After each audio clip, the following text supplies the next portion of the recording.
नमस्कार, जनादेश express live में आपका स्वागत है। आज हम एक ऐसे अनसुलझे सवाल आपके सामने रखेंगे।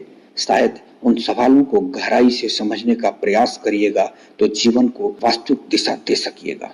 मटके के आंसू, यह शब्द सुनने में बड़ा अटपटा लग रहा है, परंतु आज मटके के आंसू पर हम पूरे जीवन को चरितार्थ करने की व्यवस्था को सम्मानित करेंगे। मटका हमारे सूखे गले को अपने भीतर समाये ठंडे जल से तर करता रहा है। आज वही मटका आंसुओं में डूबा हुआ है। कोरोना ने मनुष्य को तो मुसीबत में डाला ही है, मटका भी इसका शिकार हो चुका है। अगर बात कुछ अलग किस्म की है, आपने कभी मटके से बात की हो तो आप समझ सकते हैं। आपने मटके का पानी तो बार बार पिया होगा, लेकिन जिस स्नेह के साथ वह आपको अपने भीतर रखे जल से आपको राहत देता है, उसे कभी महसूस किया हो तो उस मटके का दर्द पता चलेगा। उसे कभी महसूस किया हो तो आपको मटके का दर्द पता चलेगा। मटका चिल्लाकर अपना दुख नहीं बता सकता, वह अपने भीतर का दर्द भी नहीं दिखा सकता। उसे आप निर्जीव मानकर चलते हैं, लेकिन सही मायने में वह भी आपको महसूस कराता है। कोरोना के इस दबे आक्रमण के कारण मटका दरकिनार कर दिया गया। मटका कह रहा है, भाई इस समय मेरी सबसे ज्यादा जरूरत है। मैं किसी की पेट की आग नहीं बुझा सकता हूँ, परंतु यह सच है। मैं किसी के पेट की आग नहीं बुझा सकता हूँ, यह सच है। लेकिन यह भी सच है कि मनुष्य की प्यास को तो बुझा ही सकता हूँ। मेरी शक्ति को पहचानो। आज तक मैंने इसके सिवा किया क्या है? तपती सड़कों पर चलते हुए मनुष्य को एक गिलास ठंडा पानी ही तो दिया है। कुछ लोग मुझे संवार कोई 500, कोई 100 मीटर दूरी पर रख देते हैं। मेरे ऊपर लिपटा हुआ लाल रंग का कपड़ा मेरी वर्दी को दर्शाता है।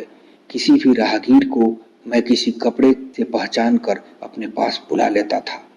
आज मैं बेबस हूँ, हाशिए पर खड़ा हूँ। यकीन मानिए, चाहे बोतल बंद पानी जितना भी बांट लीजिए, वह पीने के का काम आएगा, लेकिन मेरे भीतर सहेज कर रखा गया जल तृप्ति देता है, मन को सुकून देता है। आज राहगीर प्यासा है और बेचैन है। मटके के आंसू आप देख नहीं सकते, मटके के आंसू को आपको महसूस करना होगा। जिस तरह आप हवा को पकड़ नहीं सकते, सूरज की किरणों को बांध नहीं सकते, चंद्रमा की शीतलता का एहसास मात्र कर सकते हैं, वैसे ही मटके की पीड़ा को आप महसूस कर सकते हैं। मई माह की तपन अपनी जवानी पर है। इस बार फकत अंतर इतना सा है कि लॉकडाउन के कारण पर्यावरण साफ है, धूप चुभ नहीं रही है। थोड़ी सी राहत शाम को होने वाली तूफानी हवाओं से मिल जाती है, लेकिन मटके के ठंडे पानी का विकल्प तो कभी भी नहीं। घड़े को तो इस बात की भी शिकायत नहीं कि वह घरों में कैद होकर रह गए। वह तपती दोपहरी में बैठकर लोगों को अपनी छांव देना चाहता है। उस श्रमिक की भांति अपना कर्तव्य पूरा करना चाहता है जो ऊंची इमारत बना देता है, लेकिन उसमें अपना घरौंदा कभी नहीं बनाता। मटका महज पानी भरने की माटी का एक बर्तन नहीं, मटका भारतीय समाज की परंपरा है, भारतीय संस्कृति का वाहक है। मटका सही मायने में धड़कन है समाज की। सुख हो या दुख, मंगल हो या अमंगल, हर वक्त मटका आपके साथ होता है। भारतीय समाज की परंपरा से नई पीढ़ी वाकिफ नहीं है। तेरे नए बच्चों को तो इस बात की खबर भी नहीं कि गर्मी के दिनों में नए मटके में जल भरने का वक्त कौन सा होता है। उन्हें तो हमने यह भी नहीं सिखाया कि मटके में जल भरने की पहले उसका नेक किया जाता है।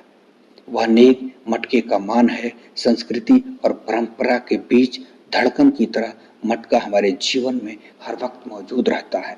हमारे घर में अम्मा थी, फिर भाभी आई। इन लोगों को बुजुर्गों ने सिखाया था कि गर्मी के दिनों में मटके में कब जल भरना चाहिए। यही नहीं, जल भरने के साथ उपयोग करने के पहले मटके का नेक भी करना जरूरी होता है। यह नेक दरअसल एक तरह का उत्तीर्ण होना है। अम्मा कहती हैं, मई माह में जब आखातीज हो जाए, उसके दूसरे दिन मटके में स्वच्छ जल भरा जाए। इस जल भरे मटके की पूजा कर एक सिक्का जल के भीतर डाला जाए। जल भरा मटका मंदिर में दिए जाने का भी रिवाज अम्मा बताती थी। फिर हैसियत के अनुरूप 3, 5, 7 यानी विषम संख्या के मटके सार्वजनिक स्थानों पर रखे जाते थे। इसके बाद घर के उपयोग के लिए मटका रखा जाता था। प्रत्येक मटके पर सुंदर लाल रंग का कपड़ा लपेटा जाता था। कहने के लिए यह लाल कपड़ा जल को ठंडा रखने का काम आता है, लेकिन अम्मा कहती हैं जो मटका हमें शीतलता प्रदान करता है, क्या उसे कपड़ा नहीं पहनाएंगे? इस तरह एक मटके का पूरे विधि विधान के साथ स्थापना होता है। अब न अम्मा रही और न बताने वाला कि मटका कब भरा जाए। यह परंपरा पूरी तरह तिरोहित नहीं हुई है, लेकिन परंपरा को घात तो बहुत पहले से लगने लगा। मटके की उपयोगिता नए जमाने में खत्म होती चली गई। फास्ट फूड वाले बच्चे के गले में शुद्ध जल की जगह केमिकल से भरा कोल्ड ड्रिंक उतरने लगा। पीने के लिए मटके घर से विदाई हो चुकी है। रेफ्रिजर में रखा पानी का बोतल उनकी प्यास बुझा रहा है। एक तरह से जैसे बूढ़े माँ बाप के घर से विदाई हो रही है या यह सिलसिला शुरू हो चुका है, वैसे ही विदाई मटके की घरों में होने लगी है। आपाधापी और भाग दौड़ के इस दौर में हर कोई जल्दी में है। शॉर्टकट से कुछ मिला या नहीं मिला यह तो समय बताएगा, लेकिन बीमारी और तनाव ने आपके जीवन को छोटा कर दिया है। ऐसे में मटके की किसी और क्यों जरूरत? आज मटका जरूर इस बात के लिए आंसू बहा रहा है कि इस संकट में उसे दरकिनार कर दिया गया है, लेकिन सच तो यह है कि मटका हमारे जीवन से बहुत पहले दूर जा चुका है। शहरों से परे कस्बे बल्कि गांव में कहीं कहीं मटके दिख जाते हैं। मटका जो हमारी परंपरा और संस्कृति का वाहक था, आज वह फैशन की वस्तु बन गया है। मटका अब हमारी संस्कृति नहीं बल्कि फैशन है। मटके के साथ सुराही तो शायद चलन से बाहर ही हो गया है।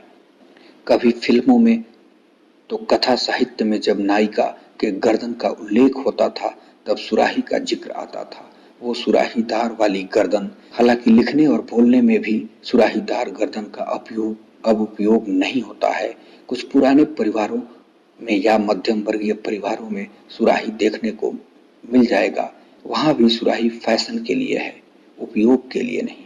बाजार ने मटके और सुराही के साथ परंपरा को भी निगल लिया। बोतल और पाउच की आदत ने हमारा जीवन ही खराब नहीं किया बल्कि पर्यावरण को भी सत्यानाश किया है। कोरोना को मैं आपके साथ कोस रहा हूँ, दबे पांव उसने हमारे जीवन में तूफान खड़ा कर दिया है, लेकिन इसी कोरोना की भागती जिंदगी को कुछ दिनों के लिए ही सही अपनी जगह पर रोक दिया है। इस रुकी जिंदगी के चलते पर्यावरण साफ हो चुका है, जीवन के नए मायने सिखा रहा है। क्या लॉकडाउन में बंद घरों में हम अपनी नई पीढ़ी को मटका और सुराही की कहानी नहीं सुनाएंगे? यह दर्द था उस मटके का जो हिंदुस्तान की पहचान रही है। इस प्रकार ऐसे ही कुछ तथ्यों को जनादेश एक्सप्रेस लाइव आपके सामने लाएगा, जिसे शायद नई पीढ़ी भूलने का प्रयास कर रही है। नमस्कार।